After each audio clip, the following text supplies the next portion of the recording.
চাষি বন্ধু, ধান চাষের ক্ষেত্রে নাইট্রোজেন, ফসফরাস এবং পটাশ এই ৩টি সারের পরে যে সবচেয়ে গুরুত্বপূর্ণ পোষক তত্ত্বটি প্রয়োজন সেটি হচ্ছে জিঙ্ক।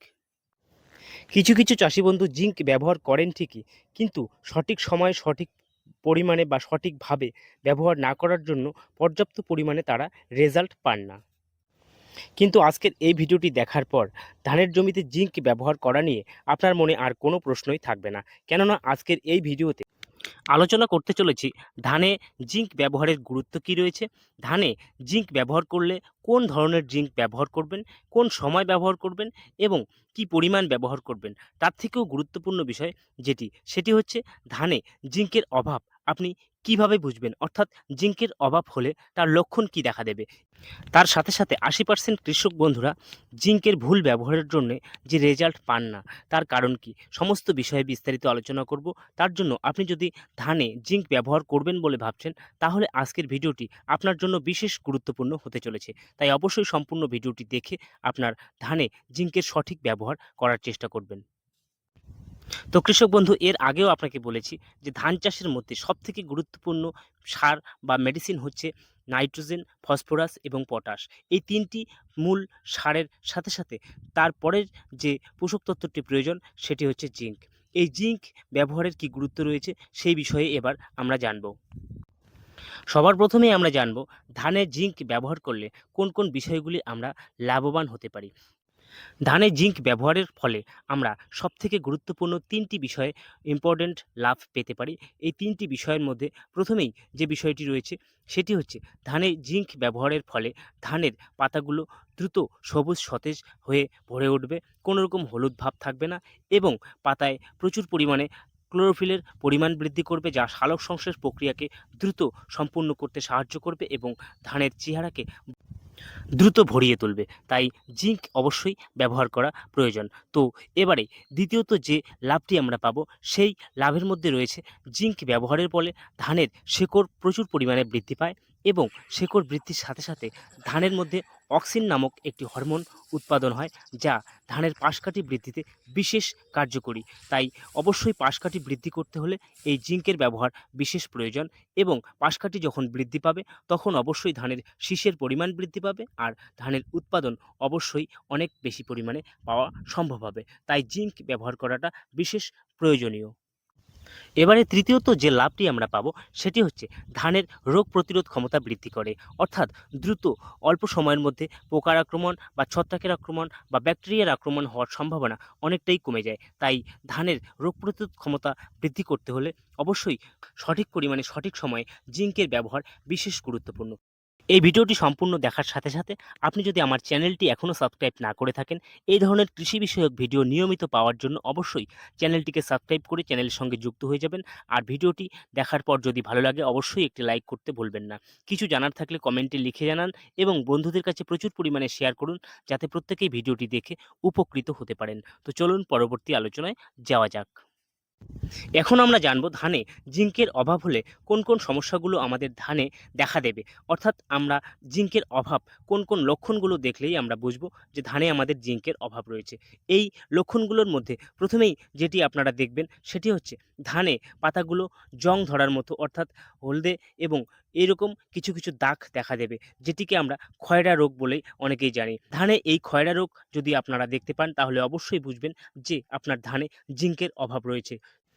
এই রোগটি মূলত ধান রোপণের 15 থেকে 25 দিনের মধ্যে সবথেকে বেশি দেখা যায়। এই সময়ের মধ্যে যদি এই ধরনের দাগ বা এই ধরনের পাতাগুলো দেখতে পান তাহলে অবশ্যই আপনার জমিতে জিঙ্কের অভাব রয়েছে। এটি আপনি অনুভব করবেন এবং দ্রুত জিঙ্ক ব্যবহার করার চেষ্টা করবেন। তাহলে আপনার ধান দ্রুত সেরে যাবে এবং সবুজ সতেজভাবে প্রচুর পরিমাণে পাশকাঠি বৃদ্ধি করতে সক্ষম হবে। তাই দ্বিতীয়ত এই বিষয়টি, অর্থাৎ যখন দেখবেন আপনার ধানের পাশকাঠি ঠিকভাবে বৃদ্ধি হচ্ছে না, তখন বুঝবেন যে আপনার জমিতে জিঙ্কের অভাব রয়েছে। এবং তৃতীয়ত যে বিষয়টি আপনাকে খেয়াল রাখতে হবে সেটি হচ্ছে ধান গাছের বৃদ্ধি কমে যাবে, অর্থাৎ অন্যান্য চাষির ধানগুলো যে পরিমাণে বৃদ্ধি পাচ্ছে সেই পরিমাণে বৃদ্ধি পাচ্ছে না, অর্থাৎ ধান গাছের বৃদ্ধি থেমে গেলে আপনি বুঝবেন যে আপনার ধানে জিঙ্কের অভাব রয়েছে। তাই ধান গাছের বৃদ্ধি সচল রাখতে অবশ্যই জিঙ্ক ব্যবহার করা বিশেষ জরুরি। এখন আমরা জানব ধানের জমিতে জিঙ্ক ব্যবহার করলে কোন জিঙ্ক কী পরিমাণ ব্যবহার করব। বাজারে গেলে আমরা প্রায় ৩ রকমের জিঙ্ক পেয়ে যাব। এই ৩ রকমের জিঙ্কের মধ্যে কোন জিঙ্ক ধানের জন্য ব্যবহার করা বিশেষ প্রয়োজনীয় এবং সেটি কিভাবে ব্যবহার করতে হবে, আর তার সাথে সাথে কোন জিঙ্ক কী পরিমাণ ব্যবহার করব এবং কখন ব্যবহার করব। দেখুন, সাধারণত জিঙ্ক ৩ রকমের হয়ে থাকে। জিঙ্ক ৩৩% হয়ে থাকে এবং জিঙ্ক ২১% হয়ে থাকে, আর তার সাথে সাথে আরেক রকমের জিঙ্ক যেটি ১২% হয়ে থাকে।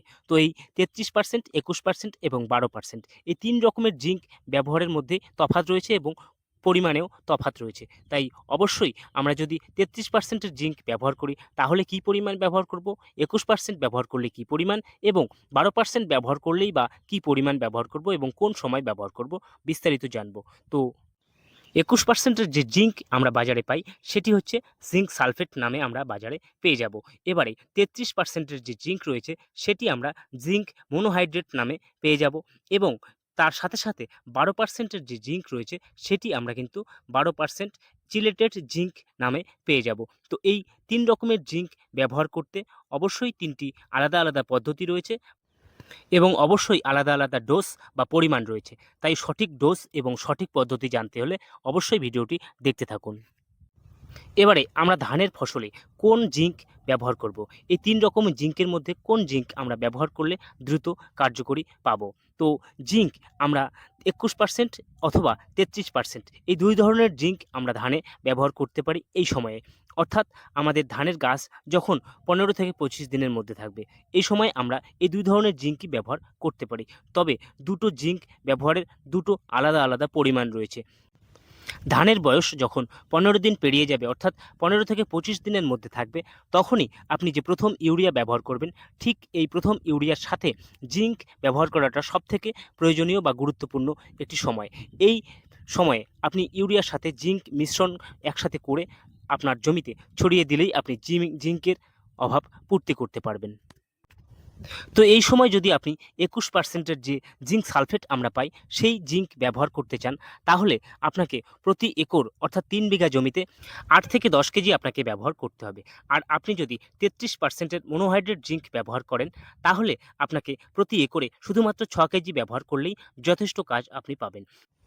এবারে জিঙ্ক আমরা কিভাবে ব্যবহার করব? আপনারা যদি ইউরিয়ার সাথে জিঙ্ক মিশিয়ে একসাথে ব্যবহার করেন তাহলে তো অবশ্যই কোনো রকম সমস্যা নেই। কিন্তু আপনি এই সময় যদি জিঙ্ক ব্যবহার করতে ভুলে গেছেন বা কোনো কারণে জিঙ্ক ব্যবহার করতে পারেননি, তাহলে আপনি এবার কিভাবে জিঙ্ক ব্যবহার করবেন? আপনার ধানের বয়স ২৫ থেকে ৩০ দিন পর্যন্ত আপনি জিঙ্ক ব্যবহার করতে পারেন। এবারে যদি প্রথমে আপনি ইউরিয়ার সঙ্গে জিঙ্ক ব্যবহার করতে ভুলে গেছেন বা এতদিনে প্রয়োজন মনে করেননি, তাহলে এখন কিভাবে ব্যবহার করবেন?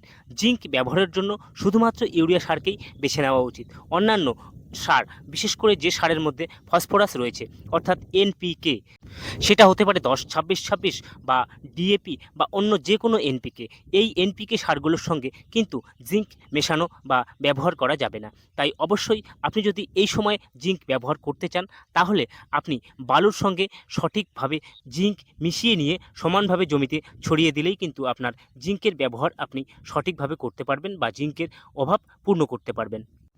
এবারে আমরা যে বাজারে ১২% এর চিলেটেড জিঙ্ক পাই, সেই চিলেটেড জিঙ্ক কখন ব্যবহার করব?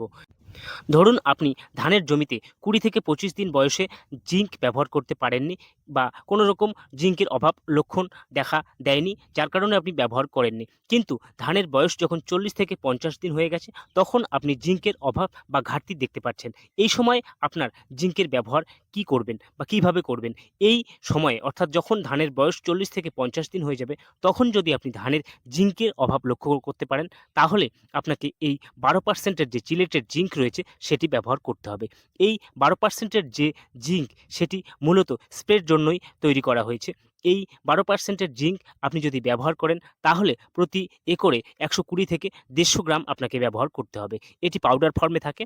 এটি ব্যবহার করলে আপনার পরবর্তী সময়ে জিঙ্কের অভাব আর হবে না, সমস্ত ঘাটতি পূরণ করতে পারবেন। তাই এই ১২% এর জিঙ্ক আমরা ব্যবহার করলে অবশ্যই স্প্রের মাধ্যমেই ব্যবহার করব।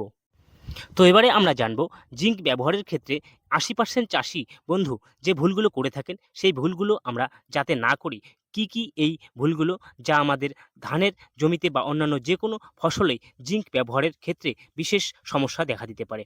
তো জিঙ্ক ব্যবহারের জন্য অবশ্যই আমাদের কিছু বিষয় খেয়াল রাখতে হবে, যে বিষয়ের মধ্যে রয়েছে ফসফরাস জাতীয় যে সারগুলো রয়েছে, অর্থাৎ ডিএপি 10-26-26, 12-32-16 বা অন্যান্য সব ধরনের এনপিকে সার, বিশেষ করে মনে রাখবেন এনপিকে অর্থাৎ নাইট্রোজেন, ফসফরাস এবং পটাশিয়াম, এই 3 রকম উপাদান মিক্স করা রয়েছে। এই ধরনের সারের মধ্যে অবশ্যই জিঙ্ক মেশানো যাবে না, অর্থাৎ মূল কথা ফসফরাস জাতীয় সারের সঙ্গে জিঙ্ক মেশানো যাবে না। ফসফরাসের সঙ্গে জিঙ্ক একসাথে মিশিয়ে গেলে জিঙ্ক ফসফেট তৈরি হয়, যেটি ফসফরাসের কার্যকরী ক্ষমতাও কমিয়ে দেয়, তার সাথে সাথে জিঙ্কের কার্যকরী ক্ষমতাও কমিয়ে দেয়, যার কারণে আমরা জিঙ্ক ব্যবহার করার পরেও জিঙ্কের সঠিক রেজাল্ট পাই না। তো এই বিষয়টি খেয়াল রেখে আপনি অবশ্যই জিঙ্কের ব্যবহার করবেন। তো কৃষক বন্ধু, ভিডিওটিতে শেষ পর্যন্ত থাকার জন্য আপনাকে অসংখ্য ধন্যবাদ। এখন পর্যন্ত ভিডিওটি দেখার পর যদি আপনার ভালো লেগে থাকে অবশ্যই একটি লাইক করতে ভুলবেন না। ভিডিওটি প্রচুর পরিমাণে শেয়ার করবেন যাতে প্রত্যেকেই ভিডিওটি দেখে উপকৃত হতে পারেন, আর কিছু জানার থাকলে কমেন্টে লিখতে ভুলবেন না। তো আজকের মতো এই পর্যন্তই, দেখা হবে পরের কোনো গুরুত্বপূর্ণ বিষয় নিয়ে পরের ভিডিওতে। ততক্ষণে ভালো থাকবেন, সুস্থ থাকবেন, ধন্যবাদ।